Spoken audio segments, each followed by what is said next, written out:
freedom is never more than one generation away from extinction. We didn't pass it on to our children in the bloodstream. The only way they can inherit the freedom we have known is if we fight for it, protect it, defend it, and then hand it to them with the well-taught lessons of how they in their lifetime must do the same. And if you and I don't do this, then you and I may well spend our sunset years telling our children and our children's children what it once was like in America when men were free.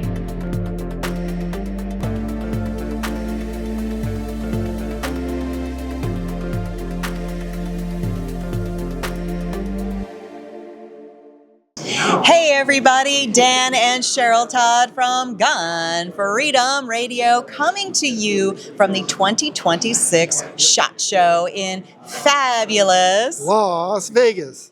He does that part well. We love this show because it gives us a chance to connect with people from all over the nation, from all over the world, doing amazing work.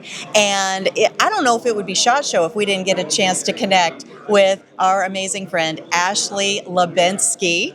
But Ashley, I'm telling you, her resume gets longer every year. So let me see if I can do this justice. She is one of the foremost authorities on firearms and ammunition in history in the world through the Gun Code, LLC. Hlebinsky, Ashley, serves as a consultant overseeing history-related projects around the world. She co-founded and serves as the executive director of the University of Wyoming College of Law's Firearms Research Center, where she recently, drum roll, just received nearly $1 million from the Department of Education. Department of Education to give her no money for guns. We've got to dive into this. Welcome, it's a good story. Welcome back to the show, Ashley. Thanks for having me. That was a good long intro. Sorry about that. The Department of Education. That doesn't even scratch the surface. You're saying the department gave you money for education on guns? So this was actually really interesting because the U.S. Department of Education, it went so fast. Like, I think I had 10 days to write this grant. I mean, it was wild. And I was in Cancun while I was doing it, so, you know, my focus was real strong. Kid. A little different, right? Well, I mean, I was kind of bummed because I was on vacation, but whatever.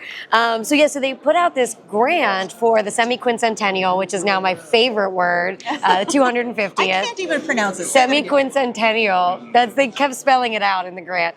And it was for civics programming, so just general civics programming, hoping to increase the civics literacy in the United States in K through 12 schools.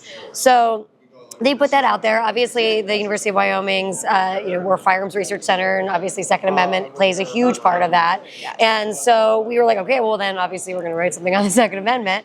And I wrote the grant, like I said, like in 10 days, and we could talk about it. There's like 4 components to it, but I was honestly really surprised because I don't know if you know how kind of grant approvals work, but like not even a little bit. I've served as a person that reviews grants and approves grants and stuff, and that's what's so interesting about it because, people were like, oh, the Trump administration gave you this grant. And I'm like, no, because Trump is president doesn't mean that's who's running the Department of Education. And, when things go in for grant approvals, it's not just like one person from the administration on high. It is a group. It's like basically a cross-section of people who are going to be impacted. So teachers from across the country, and they read these things, and then they vote on it, and they say, they give it a numbering system. So really, like, it wasn't like, oh, of course, it's, we got guns approved because of the current administration. It would have been a collaborative effort and a review by people who probably had very, very different opinions on firearms. So I felt really good that we were able to get it through. And I keep saying in interviews, I hope that everyone gives us a chance, is kind of what I keep saying. No, it's phenomenal just to think that, first of all, it is wrong that things have become so partisan. I agree. Right? It's wrong-headed that we wouldn't think, well, of course the Department of Education is going to want to support an educational effort, but it's because then it's like, until it involves, oh, wait, guns? Yeah. So there's all these disconnects that have happened, and education is the key to resetting our mindsets, to being able to remove biases and those kinds of roadblocks. and history, because if we don't know our history, what do they say? We're doomed To to repeat it. Exactly. Although I feel like academic historians hate that. I don't mind it, but I feel like I remember a lot of groans when I was in graduate school whenever they would hear that. But yeah, I mean, it's true. And one thing that I was really careful about when I was writing the grant, we put together a committee, an advisory committee, and I wanted to make sure we had a good representative group. So we've got we've got 2A scholars of typically opposing viewpoints. It's not that simple, right? We've got Nick Johnson from Fordham, we've got Jody Madera from IU, and it really is nice because it shows a really nuanced kind of look at the way Second Amendment scholarship is done in the legal world. We've got multiple teachers, so we've got the University of Wyoming College of Ed, and then we've also got someone who's been all over the place in the region of Wyoming that's done teaching, and then believe it or not, Antonia Okafor. Do you remember? Yes. Antonia, she's a civics teacher now, a high school civics teacher. Yeah. Oh, I so love I that. put her on the committee because she comes from the firearms training and the gun world, but then also now she's literally teaching it. And she just got promoted, or she just got elected to the board for the National Council on Social Studies in the state that she lives in. So it was great. Accomplished too. So it's Antonia Okafor Cover now. Yes, and I feel like I'm butchering her last name. I really should ask her how she pronounces her last name. Well, I was introducing her and pronounced her last name Cover, I and she would've very probably- quickly yeah. said Cover. I probably yes, was gonna that's say. how good of friends we are. I feel like a jerk. I'm so sorry. I butchered it. But she's so accomplished. She had founded a women's group called Empowered. Yep. That now is under the umbrella of Gun Owners of America. Yep. And I was wondering, now what is she doing? Because there's no way she's just sitting on a porch rocking her new beautiful babies. And here she is. Yeah, I was really glad because she reached out to me a couple of years ago because she was getting interested in kind of the academic side of things. So we're really excited to have her. So we've got academics with differing views. We've got teachers. We've got public health specialists, because I always add a component to that. There will be a component to it throughout, because obviously if you're dealing with the topic of firearms in schools, that can be a difficult topic, especially with everything that goes on and people's fears, and then lack of mental health resources in the schools for students. So we've got Mike Zadini with Walk the Talk America, and a woman named Lauren Sinclair who's with the VA, and we've worked with her a bunch. And then we have a firearms trainer. We're using Kevin Dixie as our kind of firearms trainer. All of my amazing friends. Yeah, no, I'm love excited this. about it. These are the real deal. And it's great because it's a good representative group of people that shows that, hey, this isn't just going to be one side. We're going to try to foster productive. I like words productive dialogue. I use that all the time. By modeling it for teachers. And teachers are going to come from different perspectives on firearms. You're going to get teachers that are super into guns. You're going to get teachers that really don't like guns. Mm-hmm. And by having I hate saying both sides because the duality of it sucks. But for the time being, we'll just say having people representing both sides, would be something that would draw, someone that would be interested in that. And now they get to hear somebody who's respectful, who's educated, talk about from a perspective they may not know about. This is such a solid. It's a board. Yeah, it's a committee. Yeah. Committee, because if you know these people, and if you've watched our show for any length of time, you probably know the people that Ashley's talking about. These are not people that are just like talking point machines, right? Yeah. They're very completely nonpartisan. They're going to criticize what needs to be criticized. They're going to praise what needs to be praised. And I think that is where you get those productive conversations and dialogues. So congratulations. Thank you. On that. We'll see. We got 2 years. We'll see how it goes. I'm intrigued. I hope that we're able to have some impact, Oh, absolutely. Just the fact that, we have this big announcement that there's $1 million being invested. This is an investment. It's a very big investment. Right. No pressure. Right. No pressure at all. And so that is tremendous. And the whole historic angle, I know it's a trite thing to say that you'll repeat history if you don't know it, but you'll have less to knowingly avoid, right? Yeah. Fewer stones to trip on if you understand where you've come from. And so you have been so deeply ingrained and invested in history, even to the point, and I know we probably covered this before, that your original career path was nothing to do particularly with guns? No, not at all. No, I wanted to be a doctor. And then how did this end up? I know the reason, but how did this end up? So I was interested in the history of medicine, and battlefield medicine specifically. And so I got interested in firearms through the history of ballistics and how ballistics changed medicine on the battlefield. And then I changed my major. I got my first internship at a military museum, and there were like 200 guns I had to catalog, and I had never held a gun before in my life. And here we are, like 15 years later, more than 15 years later. That should be like a 40-year journey. As much as you have done, as much as you have packed into 15 years, it's incredible, really. And you're so accomplished, and you have done so much to help expand knowledge. One of the things that you started that Danny and I were blessed to be able to go to was called the Arsenals of History. Yes. Unpack that for folks. So one of the, I personally, don't professionally try to take a stance on anything political because I have to be a public educator. So people have to be willing to come to me with questions without being afraid that I'm going to hardcore judge them. So the one thing though that you will hear me talk about is how I think that there's kind of a disconnect between traditional academia and the study of firearms and people who study firearms that are kind of more from the collecting world. They don't normally meet in the middle, and then traditional academics don't always respect collectors. But within traditional academia, there's not really we all talk about peer review, but there aren't a lot of peers studying the topic. But then in the collector community, how do you vet what information is good information being put out, because there isn't that peer review other than we kind of know, but if you're not in the know, you don't know. And so we wanted to create a conference. Danny Michael, who's now the curator, was the assistant curator back then, that focused on bringing in curators, collections managers, academics, people from all over the world, actually, to talk about different areas of the study of arms history. And so we started at Cody, and then after I left Cody was the first time we wanted to travel it, but COVID hit. Was my last year with Cody, and so my last full-time year with Cody. So the first time it traveled from Cody was at Springfield Armory National Historic Site, which I actually, through the university, just hosted a conference there this fall. And last year we were at Fort Belvoir, and then this year it's going to go back to Cody. That Cody Museum is so beautiful and so vast, and it was already that, and then you came in and did a complete renovation. Yeah.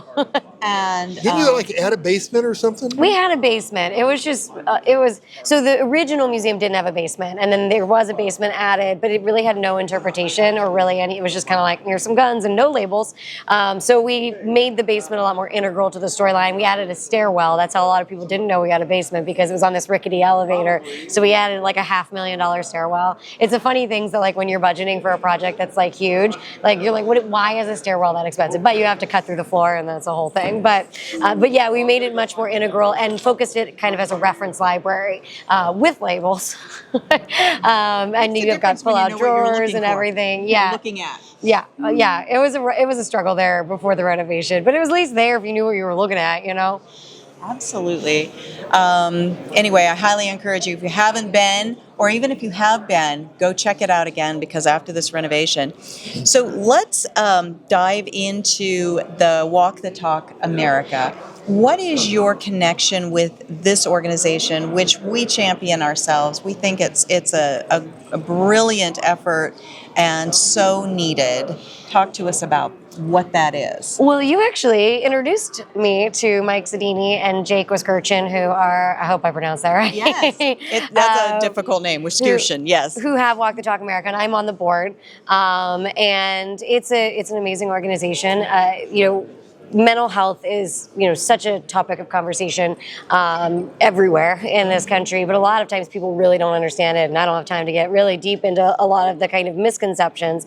But when we're looking at firearms deaths in the United States, the number one type of firearms death is death by suicide. And when you look at it, who is doing that? It's gun owners. And and you have this mental health community that doesn't quite understand gun owners a lot. And so what Mike does and what Jake does, because Jake comes from the clinical world, Mike comes from the industry, is they work with gun owners to reduce the stigmas behind mental health, to try to get people more comfortable with seeking, care, and then work with the mental health community to better understand gun owners, to not have a knee-jerk reaction to just because someone owns a gun doesn't mean that it's, something that's a threat to them, which is a nuance a lot of people don't get. So I've been on the board for several years now, and it's a great organization. I'm really, and the profile for suicide prevention has been raised so much over the past few years.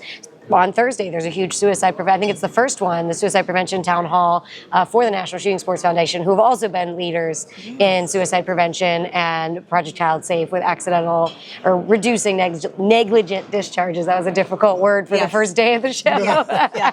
We're still warming up. Yeah, right. But I just think that it's wonderful to, kind of bring somebody from your experience into the work that they're doing. Because it's not like, well, I'm a mental health clinician, so it makes perfect sense that I'm leaning into Walk the Talk America. So you bring a unique perspective. Yeah, I mean, this is kind of one of those things. I have my professional life, and then I have my personal life, and this kind of coincides with that because the reason I got as engaged as I did was because I was diagnosed with bipolar II disorder and PTSD several years ago, and I felt immense pressure to not talk about it. And I got ultimately fed up completely because people would comment on my posts. They'd be like, "Oh my God, thank you so much for all the work you do. If only crazy people didn't have guns, everything would be okay." And I was like, "But I'm a crazy person." I'm somebody you would call crazy, and yet I'm completely stable. Thank you very much. Yet you're thanking me for the work that I do, and that was a thing that just it has to change, And like I said, I won't get into all the deep statistics on it, but one thing that was kind of nice was when I finally came out, about my mental illness diagnoses. I was overwhelmed by messages, DMs from people from the industry who also have bipolar II or borderline personality, and they don't talk about it because they're afraid they'll lose their livelihood, So it's so definitely a difficult thing, And it shouldn't be. No, not at all. And it's the stigmatizing that actually triggers people and creates more problems, and we're stuffing instead of seeking help. And so I love that you came out, as they say, right? Yeah. And that you're using that to be a voice and a pathway for other people, and so an ambassador in a lot of ways in that area. We do need to start wrapping up, but I wondered if you could tease something that you have kind of waiting in the wings. Oh gosh, I got so many things going on right now. That's but the true. one which one, right? But I can see your notes, so I'm going to go with that one. So really cool. I was approached last year, right before SHOT Show, by someone who kind of inherited. We didn't inherit it. He did all the paperwork and everything. This museum collection that has been in Canada for a really long time. It's really impressive.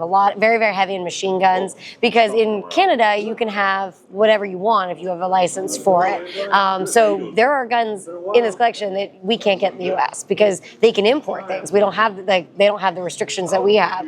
It's kind of ironic, right? Like a culture where more people have guns have more restricted laws with firearms, and then a country where it's difficult to have a firearm. You can have whatever you want in the museum world. And so he approached me. I got my work permit not too long ago, and we're building a museum. We're going to have kind of split, which is kind of what I do, I guess, which is we'll focus heavily on Canadian arms history, which I think is really interesting, and I didn't realize how involved it was, and how basically, until the machine gun bans there in the 1970s, it was much easier to get a machine gun in Canada than it was in the U.S. because we had the NFA. So there's really interesting components to the history. So there'll be the Canadian history portion of it, and then there'll be a reference library that'll encompass these international machine guns and semi-autos and just things that, there were things that I've never seen before, I've only read about or talked about because they're just not here in the U.S. That is fascinating. I love that. So Canada is a pretty big stretch of land. Yes, I used to say Winnipeg, Canada, and I'm like, that's like saying Pittsburgh, U.S. So it's in Manitoba. It's outside it's going to be outside of Winnipeg, but yeah, it's in Manitoba, and it's actually not too far from the U.S. border. I think it's 4 or so hours from the U.S. border, and there's a big hunting culture there too. So I hope that people will enjoy it. We're shooting for end of 2027 opening, but we just got the land and we got to go through all that fun stuff. But we're working on, the building and the collection, if we need to add anything to the collection and the interpretation, and hopefully break ground before it freezes, because Winnipeg's kind of cold. Yeah, it is a little bit. It does tend to be. So we just celebrated our 40th anniversary, and we went to Banff, Canada. That's how you say it. Like you said, it's like Pittsburgh, USA. Yeah, I was like, I gotta stop saying that. I'm like, I probably sound real dumb when I'm up there. And I mean, gorgeous, amazing, beautiful. And we've been thinking about, okay, we want to go do more in Canada. Don't go to Winnipeg. Yeah. Wait till the museum. Wait till the museum's done. Winnipeg's and then not go. Exactly a shining tourist attraction. Understood. But yeah. Understood. There's a lot of plains, right? We have good friends that live in North Dakota. And so when we first drove into Canada, we were like, oh, we've already been here. This is North Dakota. It's all plains. But then we drove further in, and it was the Rockies, and it was amazing. But I'm so excited about all the things you have coming up. Definitely want you to tell folks how they can follow all the work you're doing. But we really didn't even touch on the gun code. Is there like anything specific to the gun code that people need to know about or follow? Honestly, it's just my single member LLC that I use for all my businesses. Although I am going to start to shake it up. I think I'm actually finally to a point where I need to get someone to structure things so that I can start really hiring people to work for me, because I'm that spread at this point. And so, so it's just a single member LLC. I would say it got way more publicity when I was doing the expert witness testimony, because, I didn't used to say it very often, but you know what? Enough people said it, so I'll start talking about it. But it's just basically the umbrella that I do all my business. Well, No, you guys didn't let me talk. Can I say something? yes, you may. Do you ever stop? No. No, you don't. The gym is the best I can get to, which isn't stopping. No, but you don't stop at the gym. You've got a computer up there or something. Oh no, actually, I don't like my phone, and I unplug a lot. Really? Yeah, I'm not a big. It stresses me out. So like, I really actually try not to, when I'm not working, have all that in front of me. So I do. Love that discipline. Yeah. So just before we go out, if people are watching this and they're like, gosh darn, Ashley Hlebinsky, she looks awfully familiar. I feel like maybe I was watching something on the History Channel or the Outdoor Channel, or where have I seen this lady before? What have you done in the media world besides everything? Yeah, so I'm on a show. I've been on 11 seasons, I think, of Outdoor Channel's Gun Stories with Joe Mantegna. I've done other Outdoor Channel stuff over the years. I've been on Nat Geo, History. I've been a writer and producer on shows for History, so I do a lot of behind-the-scenes stuff that people don't realize. I had a show on Discovery Channel called Master of Arms for a season, and I most recently was on Fox Nation. Sean Hannity has a show called Wanted Dead or Alive, and it was kind of a mini, but I think we're doing a second season, and it was about mobsters, which, because the Mob Museum has been a client of mine for a long time, and so has the LA Police Museum, it kind of fell into my wheelhouse. So I think you can go on Fox Nation, which is Fox's streaming service, and watch the first few episodes of it, but it was a lot of fun. That's probably the most recent TV I've done, and then you know me, I just do a lot of podcasts and stuff. Fantastic. My goodness. And the fact that I got her to stop long enough to sit down and talk with us, just thank you so much. Thank you guys for having appreciate me. your time. And I don't think we ran through all the ways people can connect with you, but Well, let's let me do just that. real quick. Yes. So I don't have a ton, but if you're interested in what we're doing in the Research Center, it's just firearmsresearchcenter.org. And then I think it's at Firearms Research for different social media. We're on Twitter. I know. We're on X, Instagram, Facebook. We might be somewhere else. I don't know. I don't manage that. So firearmsresearchcenter.org for that. And then if you're just interested in some of the random things I do, I'm at History and Heels on Instagram, and I'm at Official Ashley Hlebinsky on Facebook. Fantastic. Be sure that you are following everything that Ashley is If doing. you can keep up with her. It's true. You will learn something. Even if you're trying not to, you will learn something. And hopefully it's accurate. It absolutely will be. I have full confidence in that. All right. Thank you so much again. I appreciate you. Stick around, everybody. We have got so many more awesome interviews coming up from 2026 SHOT Show.